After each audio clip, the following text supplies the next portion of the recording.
नमस्कार मंडळी, स्वागत आहे तुमचं। आता लागले आहे लहान मुलांना सुट्ट्या आणि सर्वच लहान मुलांचा हट्ट असतो त्यांच्या आयांजवळ की आई पावभाजी बनव, पिझ्झा बनव, बर्गर बनव। तर आपण आज घेऊन आलो आहे पावभाजीची सोपी रेसिपी।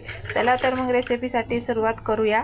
इथे मी एका कुकरच्या भांड्यात 1 वाटीभर फ्लावर, बटाटा आणि हिरवे मटर घेतले आहे। अर्धी वाटी बीट, अर्धी वाटी गाजर घेतला आहे। 1 वाटी टमाटर घेतला आहे। आता त्याच वाटीच्या साहाय्याने 5 वाट्या पाणी घालून भाज्या चांगल्या शिजवून स्मॅश करून घेऊया।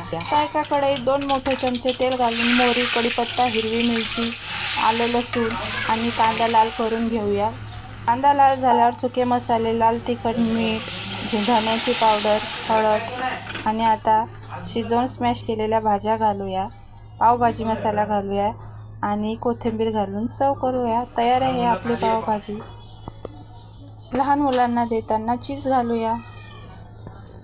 रेसिपी आवडल्यास नक्की लाईक, शेअर, कमेंट आणि फॉलो करा। भेटूया पुन्हा अशाच झटपट आणि पटपट होणाऱ्या रेसिपीत। तोपर्यंत बाय बाय।